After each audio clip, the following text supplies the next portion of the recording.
Bonjour à toutes, bonjour à tous et merci de nous retrouver ce dimanche sur le plateau de Sagesse Bouddhiste pour la suite de nos 2 émissions que nous consacrons à l'accompagnement en fin de vie. En effet, si la moitié des décès se produisent dans des conditions requérant des soins palliatifs, s'y préparer peut permettre d'améliorer le travail de deuil qui suivra. Faire de ces quelques mois, quelques jours, voire de ces dernières heures des moments de vie à part entière, en permettant notamment l'expression de l'amour, de l'amitié ou encore du pardon, est essentiel. Alors de quelle manière être actif lors de ces instants ? Comment accompagner spirituellement la personne ? Comment faire respecter sa volonté ? Nous retrouvons pour en parler notre invité, Christophe Fauré. Christophe Fauré, bonjour. Bonjour. Je rappelle que vous êtes psychiatre et psychothérapeute, que vous pratiquez le bouddhisme dans la tradition tibétaine depuis une 20aine d'années, et que parmi vos nombreux ouvrages, vous avez publié « Accompagner un proche en fin de vie » chez Albin Michel, avec la participation de Stéphane Alix. Merci d'être avec nous. Merci. Alors, Christophe Fauré, la question que l'on peut se poser lorsque l'on aborde ce sujet, c'est comment déterminer à notre échelle, lorsque l'on n'est pas soignant, que la personne est en fin de vie. Est-ce qu'il y a des signes, des repères qui peuvent nous aider ? C'est vraiment effectivement difficile de pouvoir dire exactement que la personne est en fin de vie. C'est une grande, grande difficulté, même pour les soignants, même pour les médecins, de pouvoir dire avec précision cette personne est en train de mourir. Il y a certains signes néanmoins, mais on a vu des gens qui allaient très très mal, allaient mieux, allaient à nouveau mal, et donc il y a une certaine confusion. Mais il y a quand même, et c'était important de le mentionner dans le livre, quelques éléments qui vraiment signent que le corps est en train de mourir. C'est un refroidissement progressif des extrémités, comme si le corps préservait le sang autour des organes du cœur. Et donc les extrémités, les pieds et les mains sont plus froides. Il y a des modifications de la respiration, notamment une respiration qu'on appelle Shenstock, qui est, on ne va pas le décrire, mais qui est très particulière. Il y a des difficultés à déglutir, des difficultés à maintenir la conscience de plus en plus claire. Donc il y a des petits signes comme ça qui sont autant d'arguments que les infirmières, les médecins peuvent donner aux proches pour leur dire, voilà, s'il y a des choses importantes que vous avez à partager ou à dire, c'est maintenant parce que vraiment, la personne est en train de s'éteindre. Mais c'est difficile de pointer exactement quand est la fin de vie, véritablement. Alors, de manière concrète, comment être actif en tant qu'accompagnant lors de ces derniers instants ? La première chose à savoir, c'est que l'accompagnant doit laisser le chemin de la fin de vie à la personne. C'est son processus de fin de vie, et même si par amour on veut plaquer tout ce qu'on veut pour elle, c'est d'abord sa fin de vie. Donc il nous est demandé de nous ajuster beaucoup plus à cette personne-là. Je dirais évidemment tous les soins sont à faire, les soins physiques, mais si on parle au niveau psychologique, c'est ne pas être intrusif. On est dans un cas de figure là où on est à quelques semaines, quelques jours. Donc la personne est tellement épuisée, a tellement plus d'énergie pour interagir dans les conversations, qu'il faut vraiment la laisser de plus en plus tranquille. Être disponible pour lui parler, mais pas vouloir trop pour elle. Vouloir tout faire, tout le temps, être trop intrusif. En fait, c'est comme une jeune femme qui est en train d'accoucher. Elle est focalisée sur ce processus intérieur de mettre au monde son petit. Imaginez quelqu'un qui rentre dans la pièce et qui la sollicite. Tu veux ça, tu veux manger, tu vas boire, un massage et tout. À un moment donné, il va dire, mais laisse-moi tranquille. J'ai besoin d'être dans mon processus. C'est pareil quand on est en fin de vie. C'est une image, mais bien sûr, c'est la même chose. On est tellement dans le processus qu'il faut que l'entourage crée des conditions les plus paisibles possibles. Pas trop de monde qui vienne, pas trop de vouloir que tu manges à tout prix, vouloir que tu boives à tout prix, parce que si tu bois pas, tu es en train de te laisser mourir. Non, à un moment donné, la personne, elle ne peut plus manger, elle ne peut plus boire parce que l'organisme sait qu'il n'a plus la capacité à métaboliser la nourriture, donc il va arrêter de s'alimenter. Et c'est vrai que ça angoisse les proches. Et accompagner quelqu'un aussi, c'est aussi être vigilant que beaucoup d'émotions vont émerger en soi. La peur, le désespoir, l'impuissance, la colère, etc., etc. Et donc trouver aussi des relais loin de la chambre, auprès d'autres personnes, les infirmières, les médecins, les amis, les proches, pour vraiment évacuer son trop-plein d'émotions et essayer de revenir plus posément, calmement auprès de la personne. Ça, c'est vraiment une bonne façon d'accompagner. Mais le cœur, c'est laisser la personne à son rythme et s'y ajuster du mieux qu'on peut. Oui, se mettre au diapason, en quelque exactement. sorte. Et de quelle manière accompagner plus spirituellement la personne ? Alors, l'accompagnement spirituel dépend beaucoup de ce que la personne vivait, elle, dans sa spiritualité avant. Il n'y a rien de pire pour quelqu'un, mettons, qui est de tradition chrétienne, de voir son fils, par exemple, lui imposer sa vision bouddhiste de l'accompagnement en mettant en arrière-plan de la musique avec des mantras, en mettant de l'encens. Pour lui, il estime que c'est juste, c'est bien pour maman, alors qu'elle, elle est peut-être dans un semi-coma, mais elle capte quand même ce qui se passe et ça peut être très irritant pour cette personne-là de se voir imposer quelque chose qui ne correspond pas à ses références habituelles. Donc vraiment, amener des musiques ou des références spirituelles uniquement si on est certain que c'est en phase profonde avec la spiritualité de la personne. Et dans ces derniers temps de vie, il est trop tard pour vouloir faire rentrer la personne dans ce qu'on veut ou dans une spiritualité qu'on estime être bonne pour elle. Parfois, il y a des gens qui n'expriment rien de cet ordre-là et il y a une spiritualité qui est simplement dans le fait d'être présent, d'être sans référence particulière, juste dans une présence d'amour, de paix, de calme. Et en soi, cette qualité de présence a une connotation spirituelle où on laisse les choses se faire, on les accueille d'instant en instant. Ça, c'est au cœur d'une spiritualité de l'instant. Et en admettant que la personne soit bouddhiste, qu'est-ce que l'on peut faire? Alors, si elle est bouddhiste, là, en fonction de cette tradition, il y a peut-être des pratiques qu'elle avait l'habitude de faire. On peut peut-être des pratiques de Chenrezig ou mettre des mantras dans le bouddhisme tibétain, ou Mani Padme Hum ou d'autres choses comme ça. Si elle est familière avec cela, des représentations de Bouddha qui sont autant de supports, qui sont des points de repère apaisants pour la personne.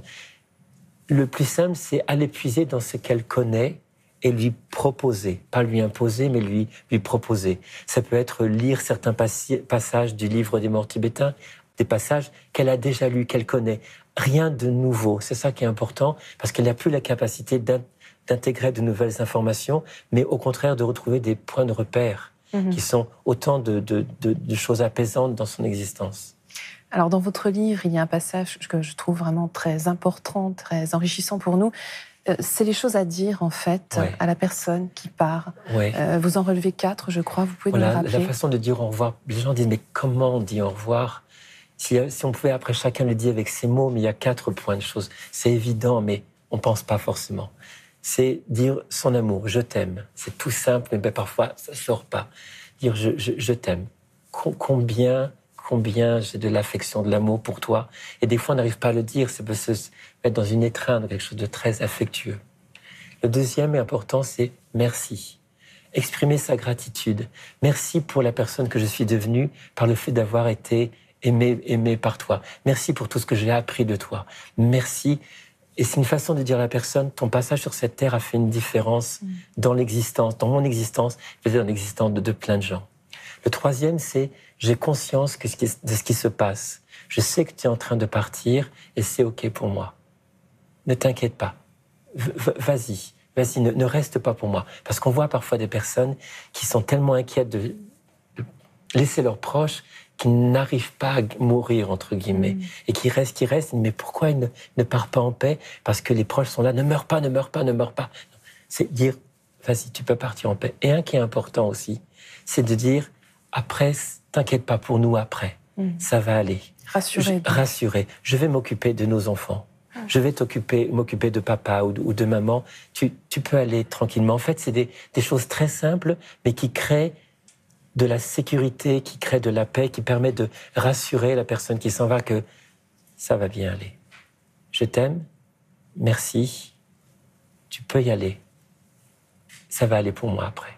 C'est important, ça. Et on peut aussi s'interroger sur la question du pardon. Est-ce qu'il faut l'évoquer lors de ces moments-là? Si on peut, mais c'est important de dire de pas...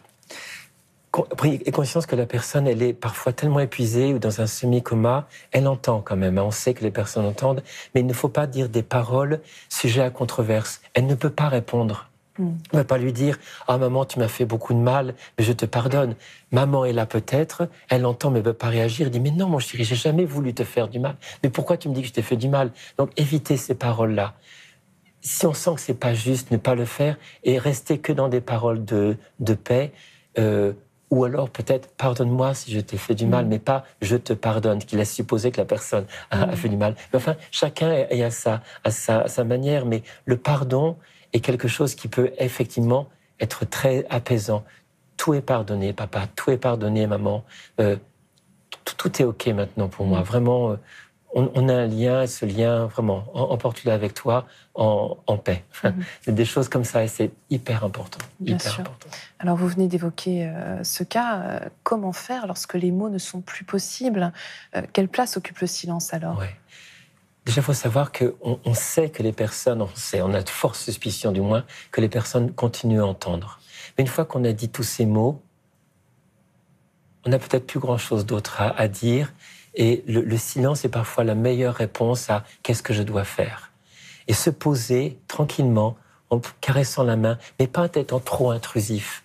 Il ne faut pas trop toucher, juste prendre doucement, caresser et s'installer dans une paix intérieure. C'est là où il y a une place de la méditation. Si on a cette pratique-là, de vraiment faire sa session de méditation, on pose l'esprit, on respire à son rythme, en ne faisant attention de ne pas ajuster son rythme à la respiration de la personne qui est en train de mourir, parce qu'on a vu tout à l'heure qu'il y avait un rythme particulier. Donc vraiment, je pose mon esprit, et qui sait si le fait d'être dans cette paix intérieure-là met pas en résonance quelque chose de paisible dans la personne qu'on accompagne. Je crois intimement que la paix des accompagnants aide aussi à générer de la paix chez la personne qui est en fin de vie. Jusqu'à ce que progressivement, on constate les proches arrivent, tout le monde est dans quelque chose de le plus calme possible.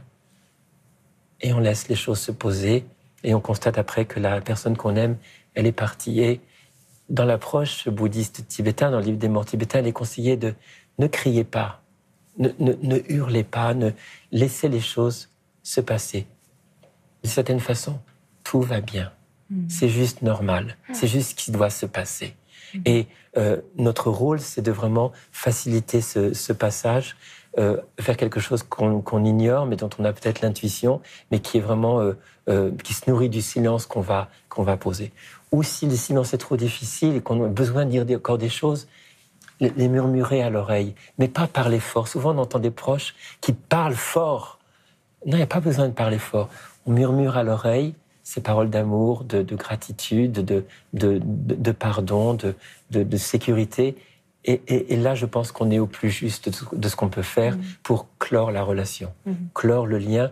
Et ceci, on va l'emporter avec soi dans le vécu du deuil. Tout à fait. Alors, des mois, des années, parfois toute sa vie, on dit, voilà, j'ai vraiment clos la relation du mieux que je pouvais. Et vous mesurez bien, Aurélie, que ça n'est possible que si la douleur est contrôlée et tous les autres symptômes sont contrôlés. S'il n'y a pas des soins palliatifs efficaces, tout ce qu'on vient de dire n'est pas possible. Donc c'est vraiment le socle de l'accompagnement, c'est qu'il y ait un contrôle efficace des symptômes de fin de vie et de la douleur. C'est capital. Nous allons nous quitter sur cette très très belle conclusion. Merci beaucoup Christophe Forêt de nous avoir fait partager votre expérience. Merci. Pour terminer, et si vous souhaitez aller plus loin, voici quelques ouvrages. Je vous rappelle tout d'abord le livre de notre invité sur lequel nous nous sommes donc basés pour préparer cette émission, Accompagner un proche en fin de vie, avec la participation de Stéphane Alix, publié chez Albin Michel. Un guide précieux pour traverser cette période très difficile. Toujours de notre invité, et également aux éditions Albin Michel, Vivre le deuil au jour le jour. Et enfin, toujours chez Albin Michel, Chevaucher le vent, écrit sur la méditation et le silence, de Marc de Smet. C'est la fin de notre émission. Vous pouvez la revoir pendant toute une semaine sur le site internet de France 2 en consultant plus.fr. Merci à tous de votre fidélité. Je vous souhaite une très, très belle journée.